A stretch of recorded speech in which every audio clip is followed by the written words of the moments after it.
You're in the huddle. Hut, hut. All right. We are live, Paul. Are you glad to be out today? I sure am. I'm glad to be back and have this show underway. And first off, I just want to give a shout out to God for helping me deal with the adversity that I had to deal with earlier, and putting a good message into preachers. Letting him give me a good message to kind of bring me back to the show, because I needed to hear what I heard. But anyway, I'm gonna get y'all kids started with the sermon today. I want to tell y'all a story about Midian and or no, not Midian, but what's his name? Gideon and the Midianites. Gideon still hands out them Bibles to all the military and people in the hospital. But anyway, Gideon, he well, let me just start at the beginning, because I'm getting a little tore up. Right, you just fact is, the Israelites are God's people. I've done told y'all that 100 times. That's right. And don't forget that. And the Midianites, they were coming into Israel trying to steal the food and the food supplies and everything. So the Israelites, they had to wipe these Midianites completely off the out of the land or whatever. So probably the desert. Desert. Yeah, there was 15,000 Midianites. Leave my phone on during the show. There was 15,000 Midianites, and on the start there was about 20,000 of the Israelites. But God, He had this major plan of how He wanted to take them out. So He said, "No, you got too many. 20,000 is not the plan." Then He whittled it down to 10,000. God said, "No, you still got too many." Then He whittled it down to about 1,000. God said, "No, you still got too many."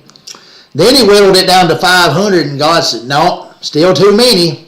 Finally, He gets the number down to 300 men, and the best 300 men in the army. So they go out there in the desert. We'll call it a desert, because that's probably what it was. It was a desert. So they went out there in the desert.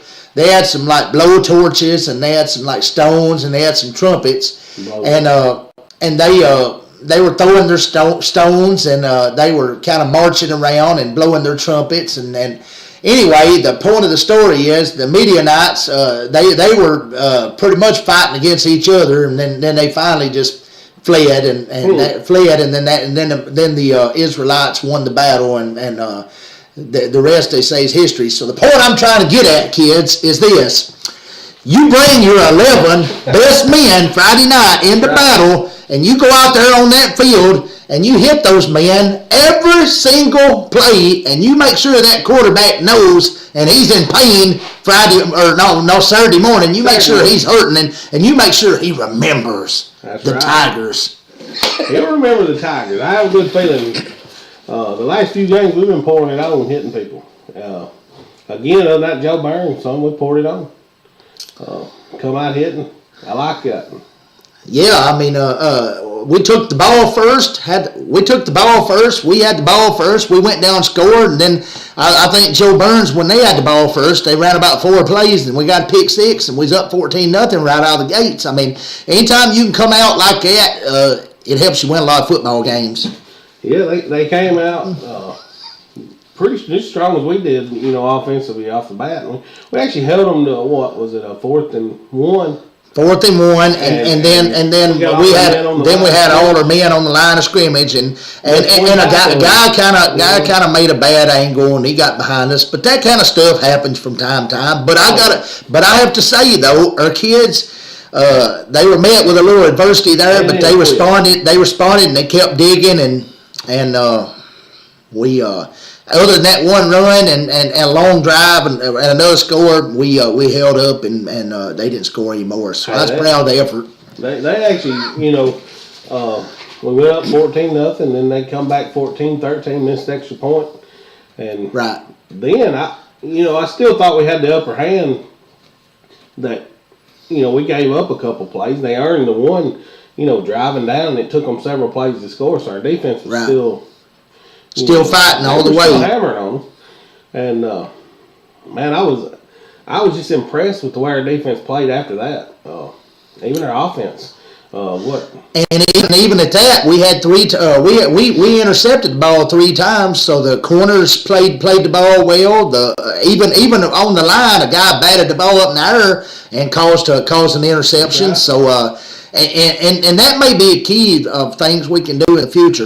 I mean, if you can't get to the quarterback, get your hands up, man. Get your hands up and bat the ball up in the air. Show them how to get them hands up. I mean, get your hands up. Get them up in the air and slap that ball up in the air and make something happen. It's like in church, you get the hands up on that front line. You know, that's the pew. That's right. That's where it all starts and finishes, is right there on the front row.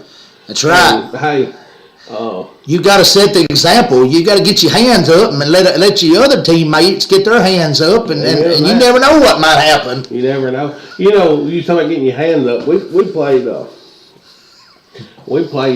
think it was my sophomore year. I was playing football, and of course, we had this little sermon given to us. Well, tell us about it. We want to hear it. I don't really remember the exact terminology of the sermon. We'll just tell it the way you remember it. Everything went to everything related back to God, and you don't really pray for victory or to kill your opponents in a high school football. Right. You know, but you pray to do your best or whatever, and everything is possible with God. Right. And I can do all things through Christ who strengthens me. That's the sermon. If you've ever seen the movie, I was trying to think of it. It's a movie where they're in Alabama. Did me and you watch that? We watched several football movies together. Yeah, we watched that film, but I can't remember what it's called. We watched one called it's about De La Salle. One me and you watched. Yeah, we seen in Alabama. It was it just come out recently. And I cannot think of the name of it. It's a town in Alabama. And anyway, tell the basic story. And the FCA, which was the start of the Fellowship of Christian Athletes, come in. And, the little guy preached to them, and, he told them everything is possible with God. So that little gesture of pointing up to the sky, that's kind of how that caught on. And, we stood the whole season after that sermon holding our hand up in the air. It didn't matter from the opening whistle to the fourth quarter, and you don't realize how important your teammates are, even the guys on the sideline, when your arm's numb, but you refuse to let it down. And that's something you believe that much. And that's something I expect to see out of you guys moving on. I want to hear y'all. I want to hear y'all praise God, and I want don't worry about what the fans or anybody thinks. Just you give the glory to God, and you get your teammates pumped up and get excited, holler at them, do something. But if they're having some adversity on the field, you guys are a family, so get it up. Woodlawn was the name of that movie. I was trying to think of Woodlawn. But get it up, though, guys. You're a family. That's right. We're dealing with the times now. There's a lot of racial issues going on in the world. That stuff, you don't think about that when you're on a football field and your teammates. Right. Just turn the news off and, just turn it off, Yeah, do like me. Don't even watch the mess. It's just a bunch of negativity. We don't need that kind of negative energy. We need the positivity. Negativity will breed negativity, and I try, I hear people being negative. I just, I try to move on. I mean, that kind of stuff. I mean, y'all just, you ain't got to worry about that with us, because me and Rusty, we got the same take on it. We want the positive energy, because that negative energy, it tears you down, and we don't need that. Yeah, I told.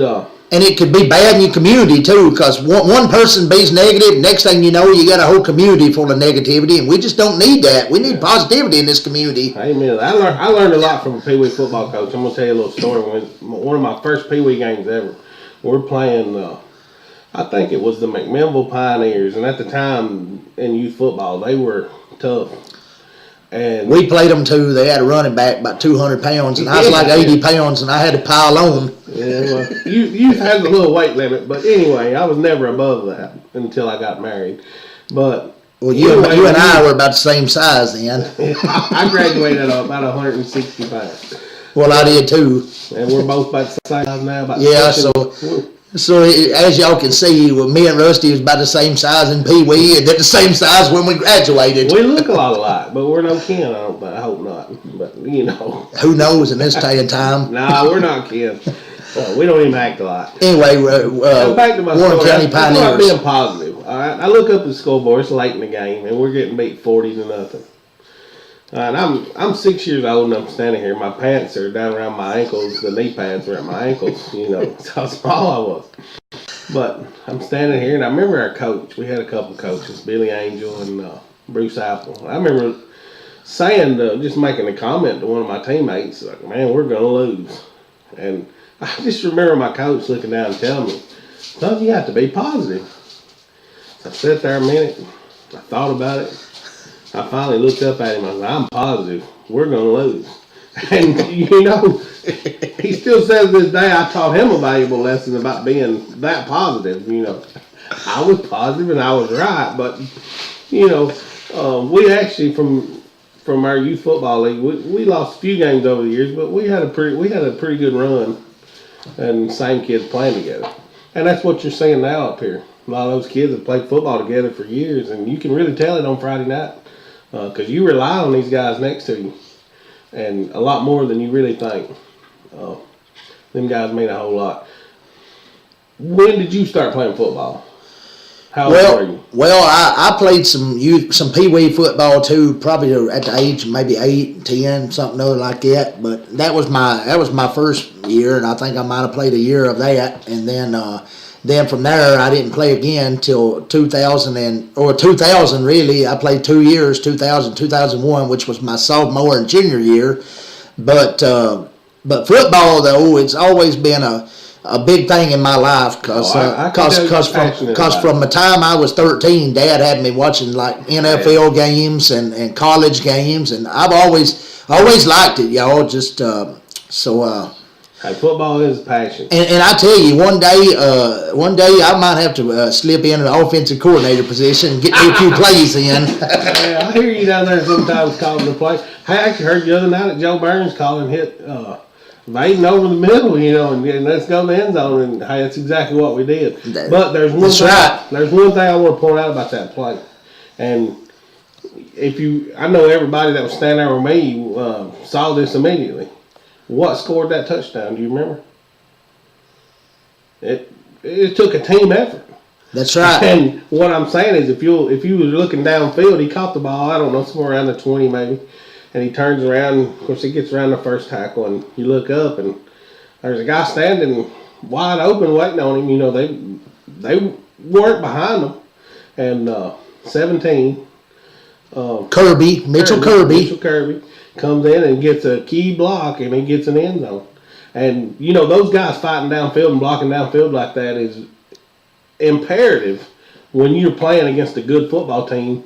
Like we're gonna start hitting the cream of the crop, you'd say. And I don't know how many of y'all actually know this. Well, probably none of you actually know this, but back a long time ago, my grandpa actually coached like I guess you'd call it a junior high football team in Illinois, and he coached that team to an undefeated record and won a championship. So kind of coaching has kind of been in my kind of family tree a little bit. So when I tell you to do something, I've looked it over, and it might work and it might not work, but I've at least got the spirit. I at least feel like it's going to work, or I would keep my mouth shut. I tell you what I'm going to do. I got a little pen and paper here, and I want you to just draw us up a play.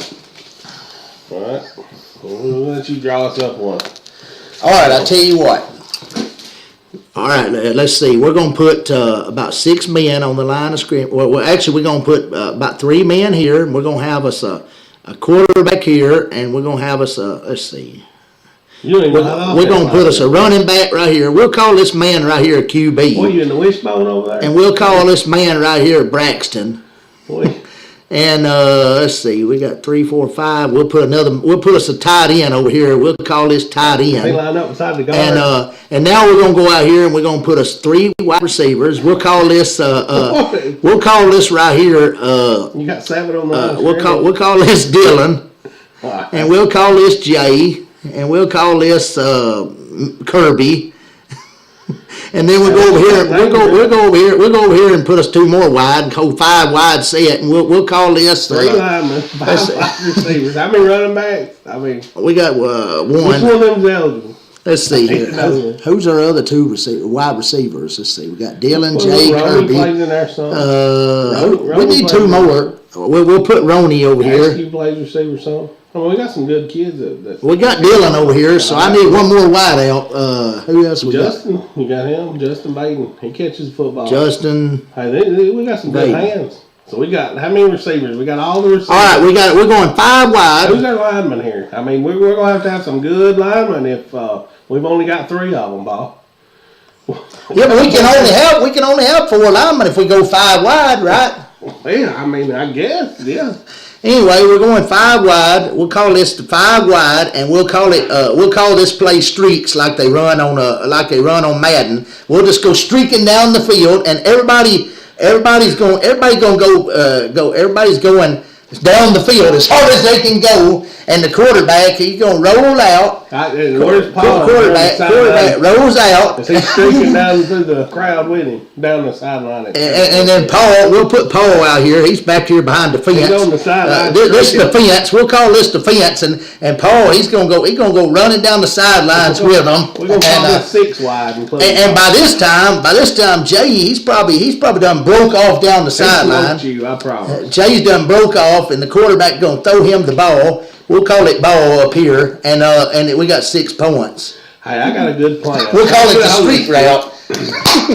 Do you think if Jay Baden give you a 10-yard head start, you could beat him in a 40-yard dash? No, not a chance. How many yards would you need?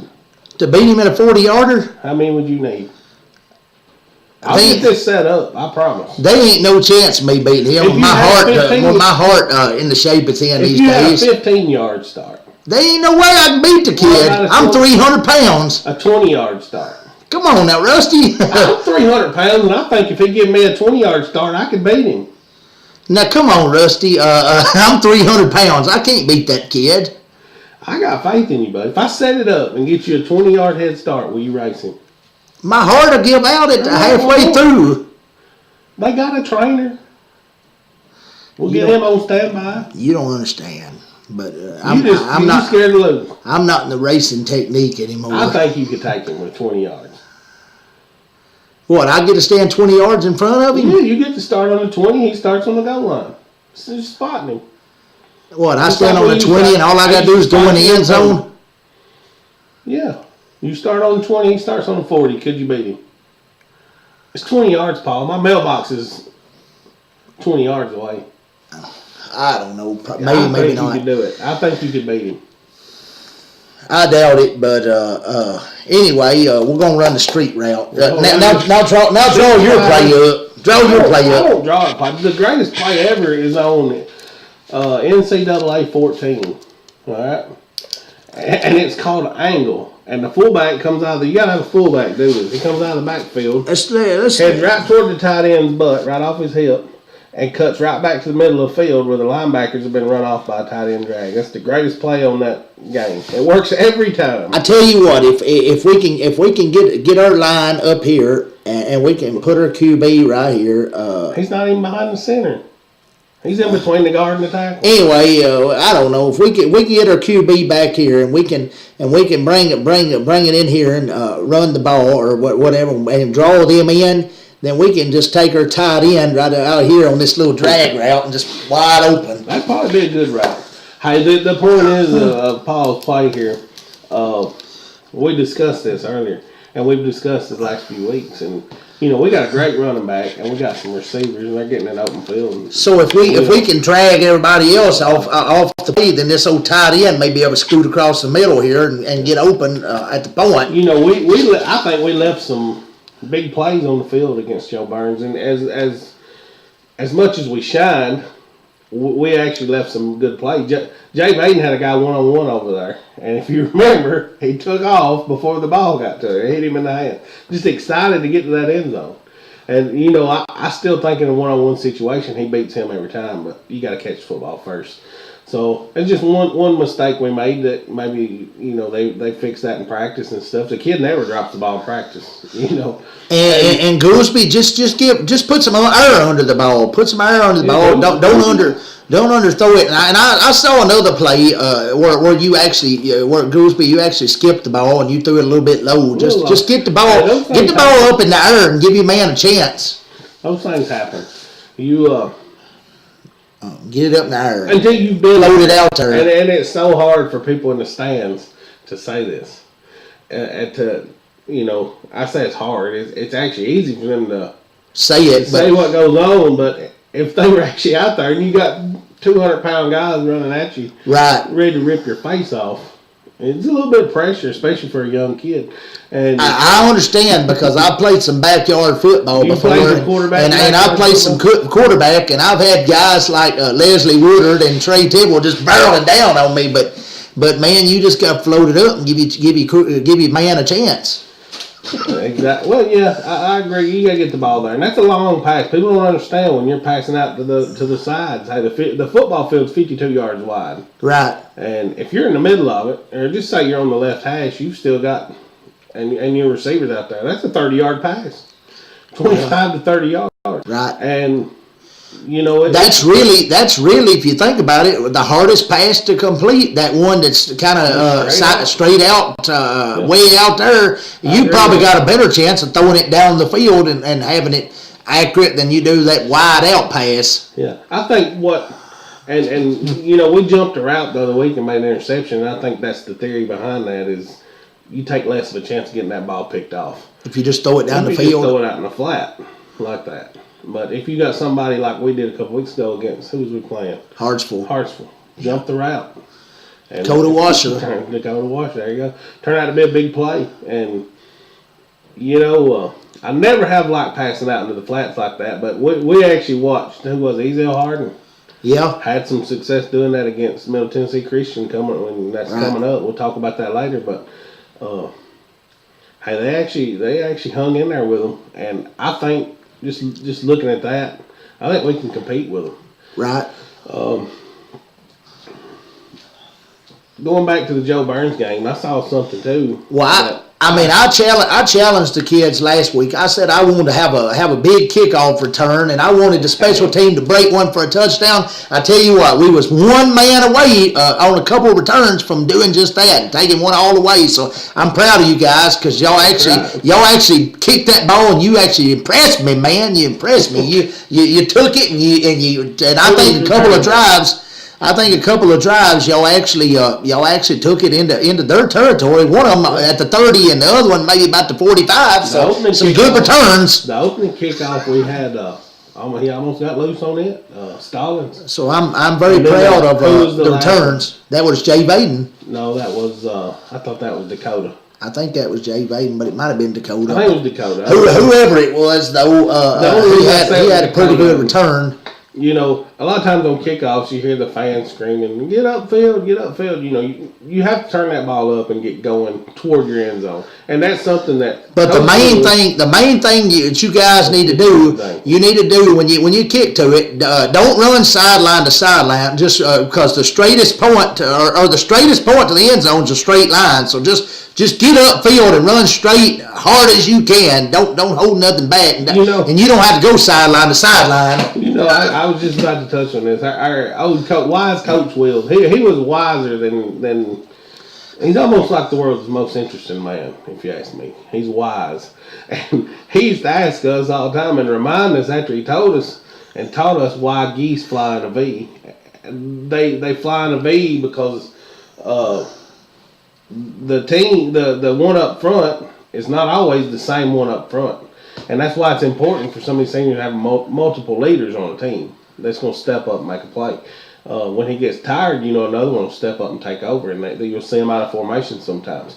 But they don't fly from north to south by going east and west, if that makes sense. Right. And the point he was trying to get across to us is you've got to get upfield. And he had one rule as a running back, or if you had the football, receiver, running back, whatever, if you had the ball in your hand, your head needs to be facing our end zone when you get tackled. We're not going the other way.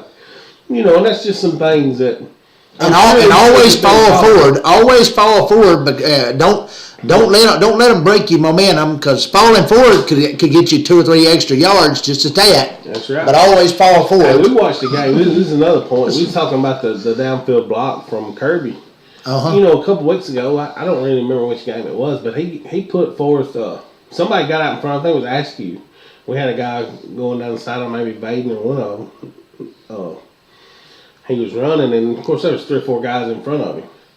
And actually, you got 1 block. And if you look back at that, you'll see he got 20 extra yards out of that 1 block. So just because you don't have the ball in your hand doesn't mean you can't do something productive. And he actually passes the guy to go down and get the block, which is what you have to do. And they're playing intense football. Mm-hmm. And Paul, did you ever try to get out in front of somebody and get a good block on somebody? Was you? Well, I always, when I was playing offense, I always played an offensive guard. So I mean, but we did scrimmage Friendship Christian. We scrimmaged Friendship Christian, and I got to go hit me a linebacker there at one play, and because we was running, because we was playing, our coach had called a quarterback draw, and he.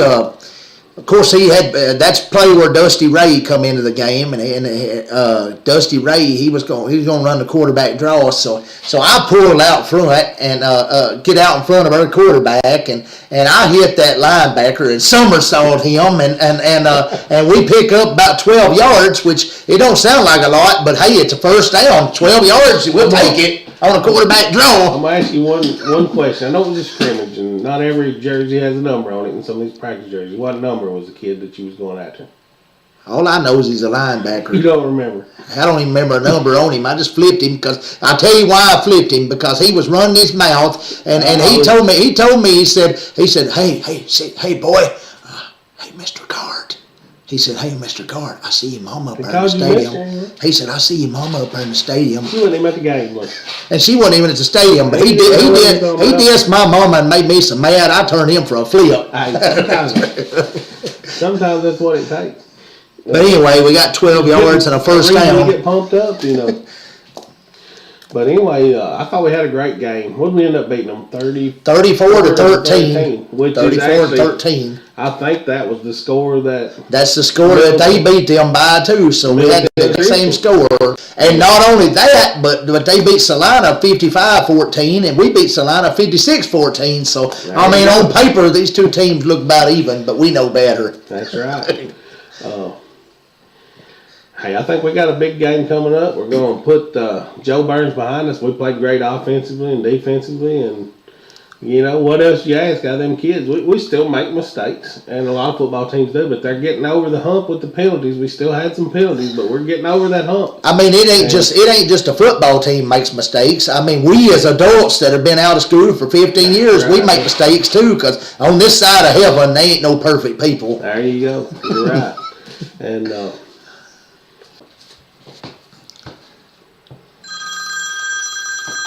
Paul, you gonna get that? This is Paul. You reach in the huddle. It's still ringing, man. Hit the. There you go. This is Paul. You reach in the huddle. Hey, man, Rado Bun here, man. You remember me? Called you guys last week, man. Hey, I just called to tell y'all, man. Did you see all them donuts that the old prom queen did out there on that field there, Joe Burns, man? I still think I could have did a better job, man.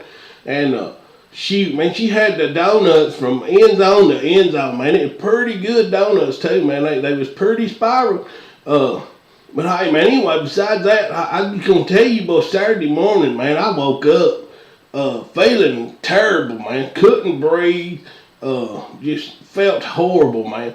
And a lot of people gonna blame it on this weather, man. But hey, I did some research, and on the way up there, the old lady says, man, it looks like these barns is on fire. I thought, well, they might be. So I tried to put 2 or 3 of them out, man. I went over and whizzed on them, but hey, it didn't work, man. That sawdust, man, you can't put that out. But, hey, man, I know they was in there now smoking burley tobacco or something other, man. And I think what that did was give me the black lung. And Saturday I had the black lung and just couldn't breathe, man. It was terrible, all that smoke covered around the field. And, I thought there at once it could have been the smoke off of the little running back we got, man, because he smoked about 180 yards there, man. Just wide open. That kid was running like a freight train. Hey, I tell you what I did, man. Pulled up to the school parking lot the other day.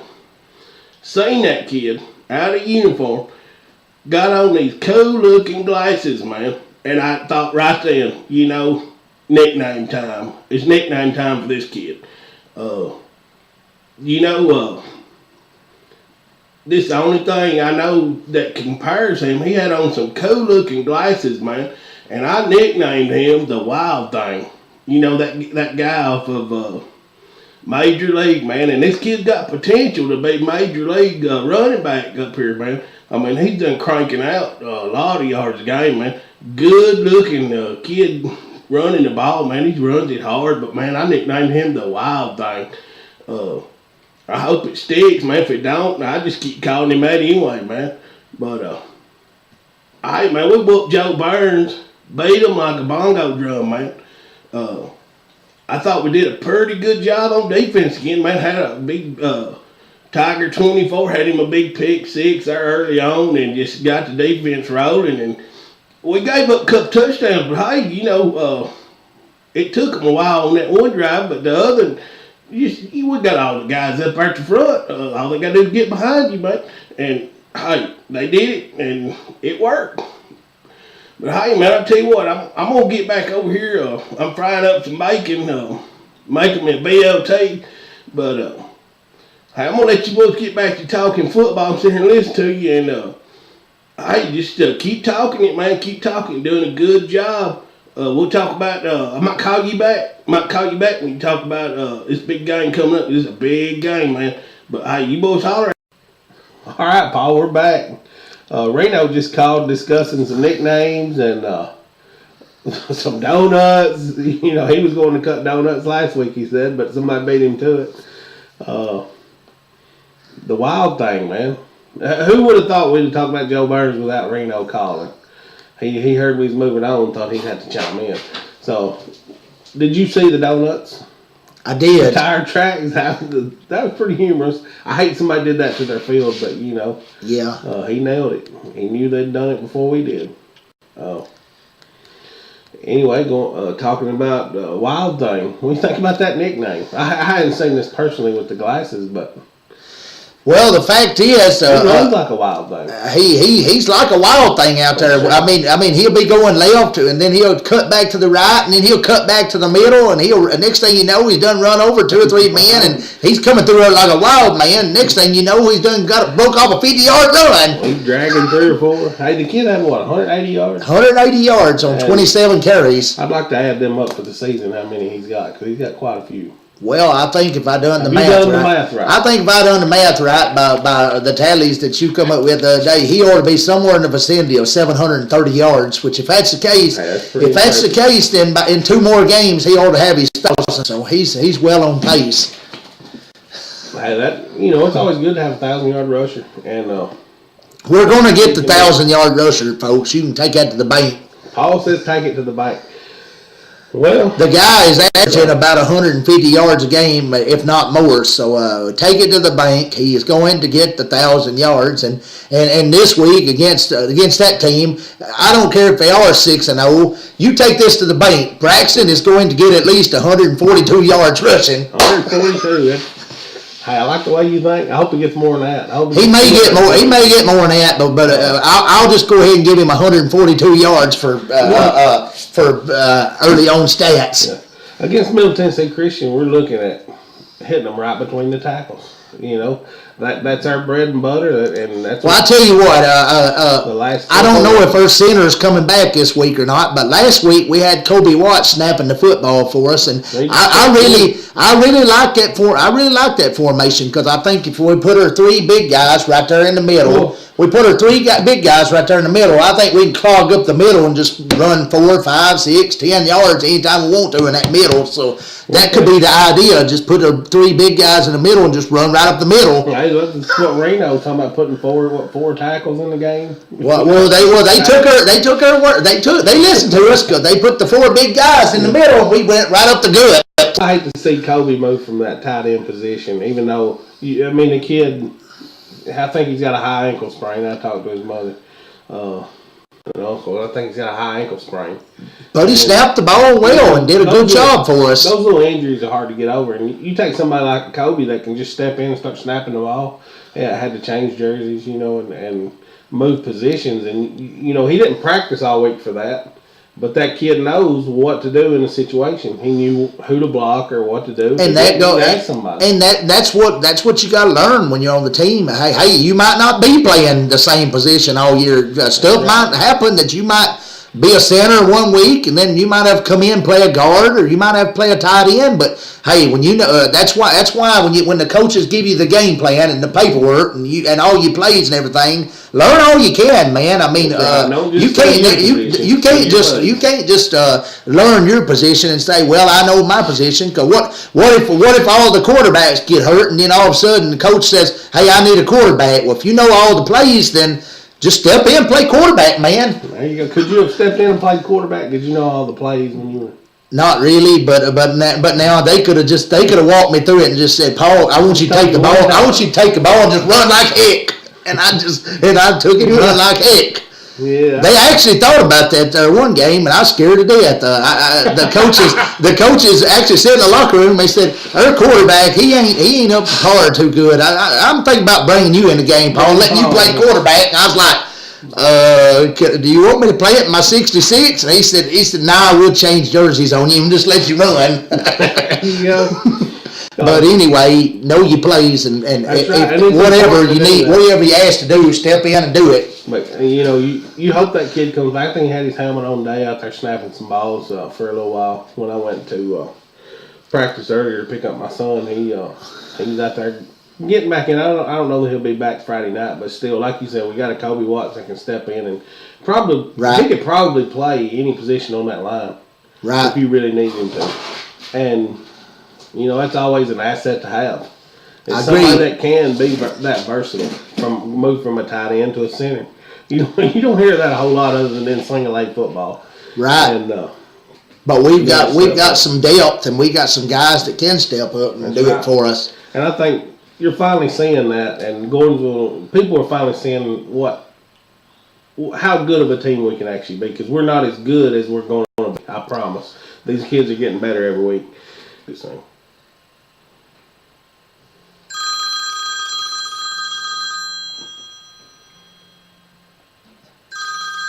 You're in the huddle.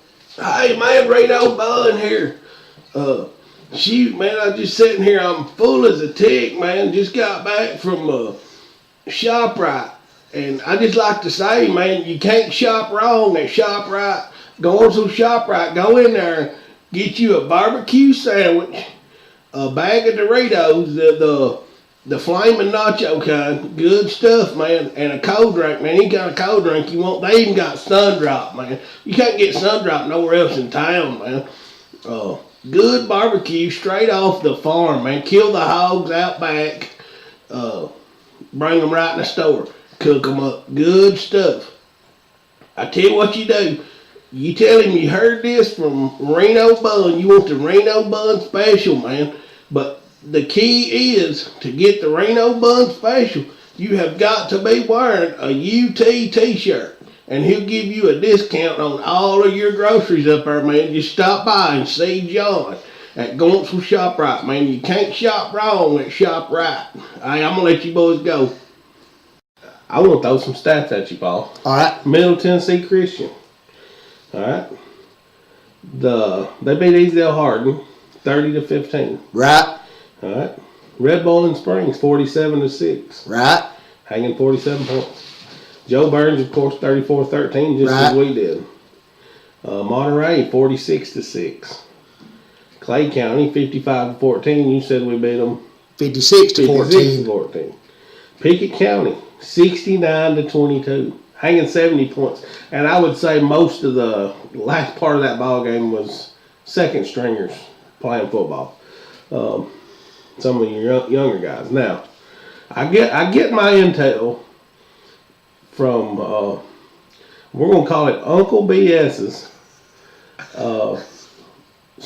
statistical research, whatever you want to call it, research guru. I mean, he's a guru when it comes to this. I have an inside source that gets me all this information. All right, so The win-loss record of Middle Tennessee Christian's opponents is, let me see if I'm reading this correctly, 7-21. 7 wins, 21 losses. I'm pretty sure that's what that says. It might be 25. I might have to check it. I can't write too clear some days. 627 points for, 1,271 against. This comes straight from Uncle BS. This is the other point. This is how many points they give up. 460 yards a game offensively. For Middle Tennessee Christian gets all these teams. Exactly. Averaging what, 40 points a game or better? I think I calculated that they're averaging about 47 a game, and they're giving up about 14 a game. So, but the fact is, fact is, none of these teams they played you won't see any of them in the playoffs. So they're playing kind of a lesser quality opponents. But let me tell you this much: those teams that they're playing, they're not winning time of possession.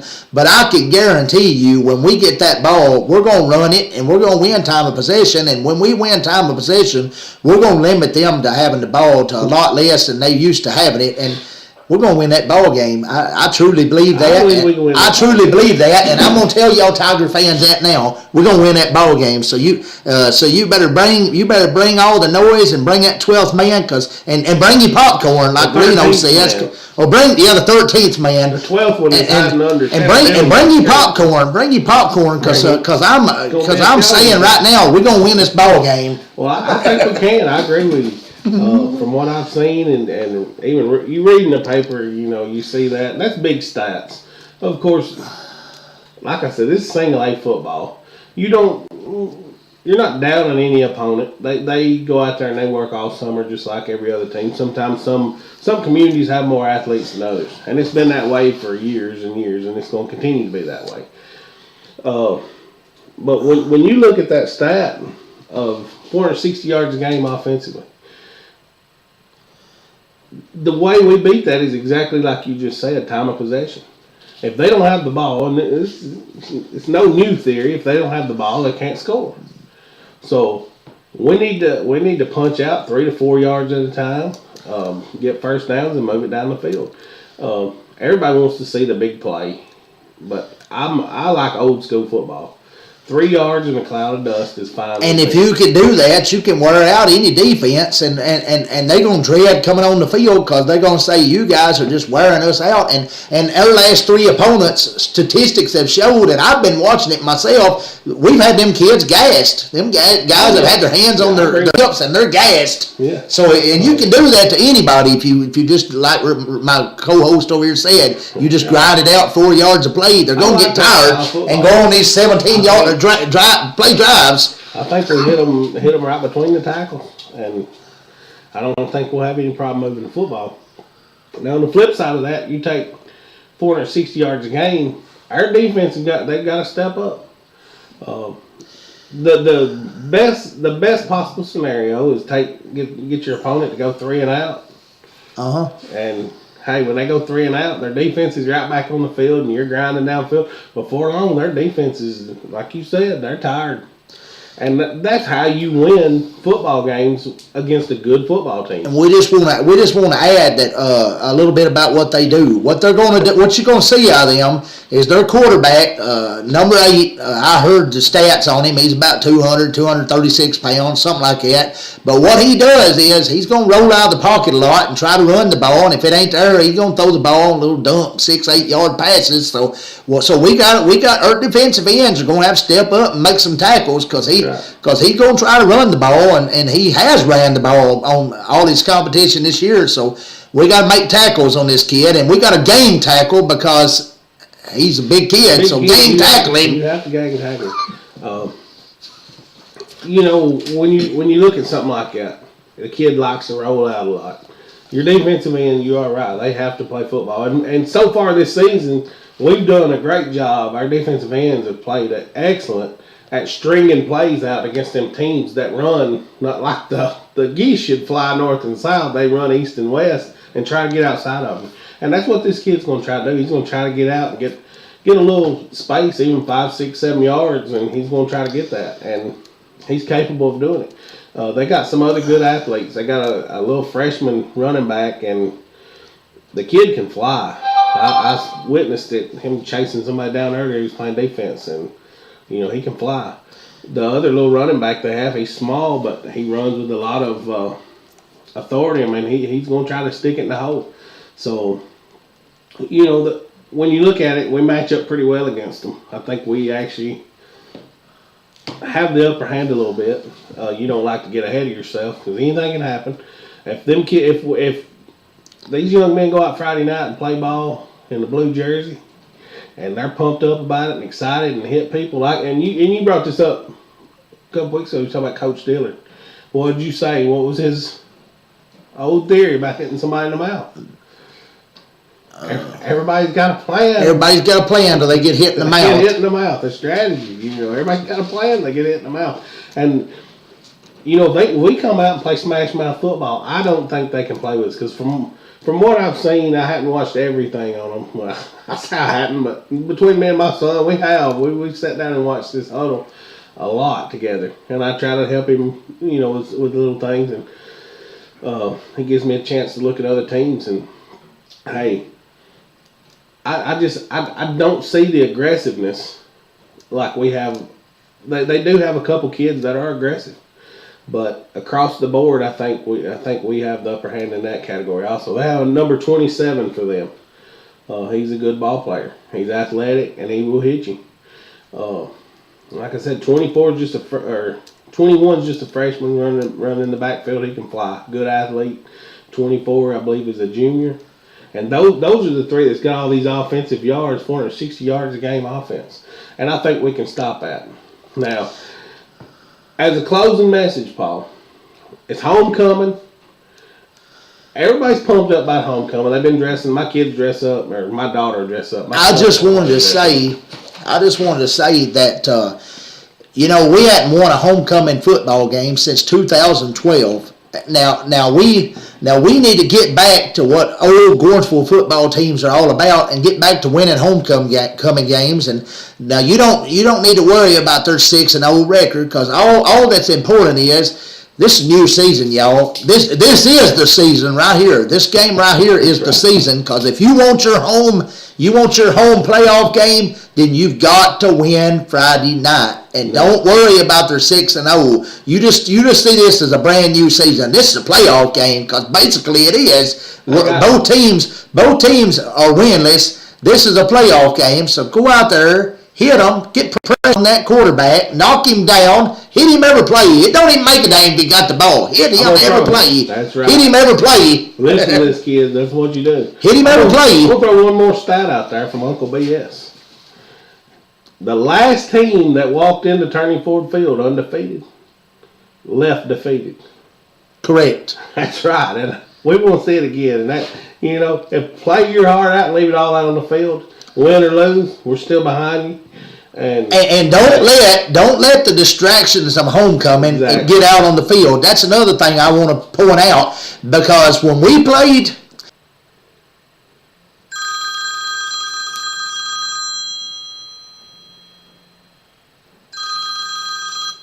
Welcome back. You reached in the huddle again. Hey, man, Reno Bun here, man. I like your little segment on Joe Burns, man. I was going to talk about this homecoming coming up, man. Big game. We got a real big game coming up, man. You kids got to stay focused. I know how these little girls get the little boys' attention, man. I was a teenage boy once, man. They'd take your attention and span off everything.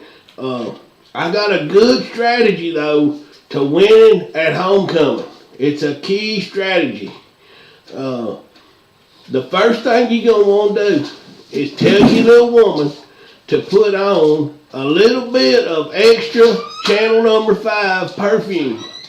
Or that One Direction perfume that's so expensive at JCPenney. Get you some of that, get a little extra dab of that, and put some on yourself right before the game. Borrow her perfume. Alright? What that's going to do is drive the other team wild, man.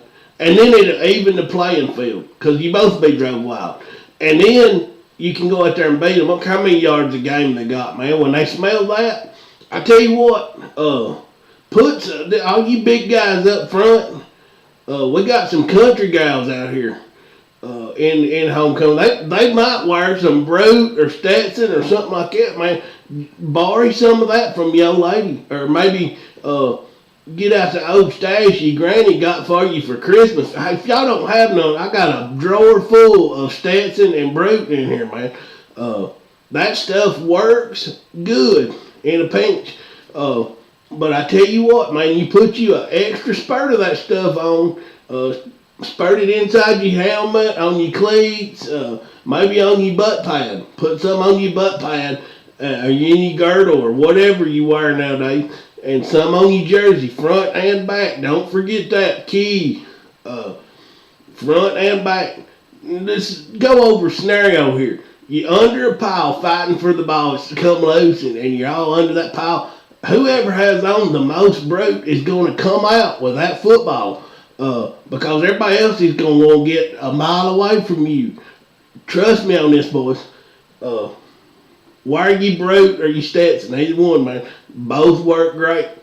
But hey, man, I just going to tell you, that's the winning strategy, man. I didn't draw up no play, man. It sounded like your buddy drawed up a pretty good in there, man. I like 6 wide. Good choice of play. I like it. Maybe they'll run that some. Anyway, man, Wild Thing, he's going to run wild, man. He probably won't have to participate in homecomings. He won't be drove wild by the little girls. So he won't have to worry about that, man. Some of you younger kids, but you older ones, don't forget your Brute, man. Brute, wear it. I'll call you boys back sometime, maybe next week. I'm just getting over the black lung, man. I'll holler back at you. Now, I never did go through all the rigor-ragger and all that because I didn't play my senior year when all the homecoming rigor-ragger was happening. But you didn't have a date, did you?